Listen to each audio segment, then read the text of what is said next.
Hey, good morning, everyone. Mark, your motivation dealer, back with you on a Monday morning. Happy Monday, everyone. Hope you had a fantastic weekend and looking forward to getting out there and crushing this week. I know I am. All right, so episode 266. What would Steve Jobs do? So today is a little testimony. Today is a little retrospective. Today is all about what would the great ones do when they're faced with opposition, when they're faced with adversity. We don't grow through times of comfort. We grow through times of pain, through times of discomfort. Those times where you're outside your comfort zone. So what would, if you're talking about business, and I'm talking about my challenges with Rentec right now, and some things that are not going my way, and some things that I need to overcome, and some skills I need to grow, and some knowledge I need to gain, and some things I need to do, then I often find myself saying, what would the great ones do? What would the Steve Jobs of the world do? What would Bill Gates do? What would Warren Buffett do? What would Jeff Bezos do? What would these great men, what would they do? And you could even go old school. What would the Rockefellers of the world, what would the, any of those people that do great things, that create generational wealth, that have transformed the world as we know it. I like Steve Jobs as the example, not because I necessarily think he was the greatest man on earth. I don't think he treated people really well, but there's no question he had vision. There's no question he knew how to create something truly special and something different from everyone else. He knew how to create a philosophy and build products around that philosophy. Challenging the status quo is what Apple is all about. And that's why they could pull off products in many, many different areas. Apple started off a computer, and then they created the iPod and got into music. And other computer companies tried the same thing and failed miserably because Apple didn't create an iPod, a device to play music. Apple challenged the status quo. They said, well, you can listen to your cassettes and you can listen to your CDs on your headphones, or you can stream these things digitally, on our device. And we're showing you the future. We're showing you how things are done, different than you already know. They knew how to change the world. And then the iPhone, of course, and everything else that's Apple. I mean, Apple gets into 100 different areas that are outside of computers because they have the ability to challenge what's already out there and make it better and improve upon it, right? So I have to ask myself that. So, things have kind of stalled with Rentec. We switched from trying to build a giant international sales force into kind of focusing on this facility and focusing on projects. So that takes an incredible amount of funding. That takes an incredible amount of effort. That creates a lot of money. And the means at which I thought that was going to happen turned out to not pan out. So now I have to redirect. I have to rethink the plan. I have to adjust. And I have to say to myself, what would Steve Jobs do in the same exact situation? What would Warren Buffett do in this exact situation? What would Bill Gates do? What would Jeff Bezos do if they were in my shoes right now? I know one thing they wouldn't do. They wouldn't throw in the towel. They wouldn't give up. Watch out. They wouldn't say this was a bad idea. I mean, look at what Bezos did. Started selling ebooks, right? Said, I'm gonna transform the way people read books, and we're gonna do them digitally. And all they were in the beginning was an ebook company. That's it. That's all they sold were ebooks. And at some point, they said, you know what? If we can sell ebooks, why can't we sell other products? And they developed what Amazon is right now. And I'm sure that was not an easy task. I'm sure they were met with opposition and adversity. I'm sure people told him he was crazy and that nobody's going to buy clothes online. Nobody's going to buy books online. Nobody's going to buy any of these things online because they're going to want to go into a store. They're going to want to see, touch, and feel these products. And I'm sure people told him he was crazy. And now look, Amazon's putting out of business all the malls, all the stores, all the big brands. They're putting them to shame, right? And it's because he had a vision and he believed in himself and he learned how to overcome adversity. So now the person that I was looking forward to helping me create the funding and find the investors and help me to grow this business has not panned out the way I had hoped. So, okay, fine. Time to readjust. Time to do things differently. Time to overcome the adversity. You know, there's an obstacle in my path. Now I've got to climb over it, go around it, dig under it, dig a hole under the obstacle, do whatever is necessary to get me there. And nothing can stop me. I've said this a million times on these videos. Rentec will not fail because I will never allow it to fail. It might take 10 years to get where I want it to go, but it doesn't matter. It doesn't matter.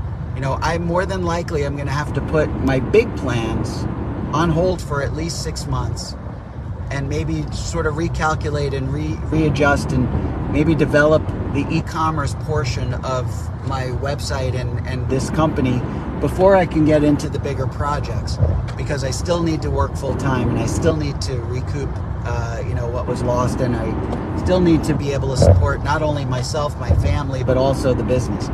So until I can cut back my hours and until I can actually devote more time to Rentec, that's maybe what's necessary. Hey, Crispus and Zach, thanks for jumping on live. So, you do whatever's necessary, and your greatness is forged in those times of difficulty. Your greatness is not forged when everything's going your way, when everything's successful, when, that's when everybody celebrates your victories. But the victories come behind the scenes, in the lonely moments, in the dark, when you're working and grinding and nobody's watching you. That's when the victories come. And I like to use the basketball analogy, the Kobe's and the Jordans and whatnot. When they hold up the trophy, that's not the moment they've won. They've won at 4 a.m. when they get up and hit the gym. They've won when they do 2 and 3 and 4 a days. They've won when the other guys come off the court because they're warmed up and they feel like they've put in a good workout. And Kobe or Jordan continue to work out and continue to inspire the people around them to work out. And they continue to make themselves better year after year, no matter how great they are already. So I've got a long way to go as a leader of $1 billion company. I've got a long way to go, but that's okay. I'm going to start right now. I'm going to take the steps I need to right now. We're going to do what's necessary right now. Nothing can stop me. Nothing will halt my progression. The only way Rentec fails is if I quit, and that will never happen. There is no quit in this guy. There is no quit. I will not let it die, right? So that just means it's time to adjust. It's time to rethink. It's time to adjust the plan. It's time to recalculate. It's time to do things differently, and it's time to overcome challenges. And that's what you should be doing right now. You should be overcoming whatever challenges, and you have to do what you said you were going to do long after the moment has left you, right? So I made a commitment to myself, a promise to myself, to get up and exercise at 5:30 in the morning. And come Monday morning, I'm pretty sure there's never been a Monday morning that I felt like getting up and exercising. But I did. I got up and I did my exercise and I did what I needed to do because I made that commitment to myself. I knew I needed to do it. It didn't matter how I felt this morning. So you do the things that you know you need to do, regardless of your feelings, long after the moment has left you. So like you may make a commitment to yourself to exercise because you're sick and tired of being overweight, or you're sick and tired of, not being physically fit, or being winded, walking up a flight of stairs, or whatever the case may be. But long after that moment leaves you, you've got to continue to do what you promised yourself you would do.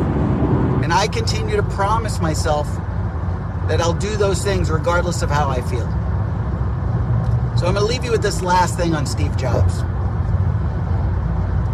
How much do you think Steve Jobs would pay from his great fortune? How much do you think he would pay for another week on this planet? How much do you think he would pay to get just one more day on Earth? One more day of life. Steve Jobs is gone. How much do you think he would pay to come back? Pretty much, I'm guessing he would wager everything. He would pay every last penny he owned for just another couple days of life. And so you need to live your life like every day is your last. Never give up on your dream. Go after what it is that you want, long after the feelings have left, long after the moment is over, long after whatever prompted you to make that promise to yourself is gone. But keep the promise. Do what you know is right. Do what you know is difficult. If you do difficult things, your life will be easy. If you do easy things, your life will be hard. So do those difficult things. Keep the commitments to yourself. Overcome adversity and step into your greatness. That's what I'm doing now. I'm stepping into my greatness and I'm declaring it here on Facebook Live. I'm going to do whatever's necessary to build my business. I'm going to do whatever's necessary to help Rentec become the billion-dollar company that I know it needs to be. Now, do I want it to be a billion-dollar company just so I could say I built a billion-dollar company? And sure, that's part of it. It'd be pretty cool. That would stroke my ego for sure. But no, I want to build a billion-dollar company because I want to create a lasting legacy. Because 10% of everything we generate, all profits, 10% of that will go toward charity, to putting homeless vets in homes, to putting water in houses and locations that don't have access to water, to building affordable housing, to providing clean energy to the underdeveloped countries. All of these things, that's why I want to build a billion-dollar company. That's why I won't let it die. That's why Crispus is on here. That's why Zach is on here, because they want more out of life. Crispus wants to help me develop Rentec in Africa. We're going to transform the African continent. And that all starts with baby steps. It all starts with little motions, little movements. But the truth of the matter is we're going to get it done. So thank you so much for watching. I appreciate it. I appreciate you. Have a great week. Have a great Monday. Just remember, today is the start of something great. Today is the beginning of something truly spectacular, truly phenomenal. But you've got to make it phenomenal. You've got to make it spectacular. You've got to go after it with all your vigor, all your might, 120%. There are no days off. But today is the day you get started. And how do you get started? You take a step. One step toward your goal, toward your dream, toward your vision. Go out, chase after it, make it happen today. Happy Monday, everyone, and I will catch you in the next video. Take care. Thanks for watching.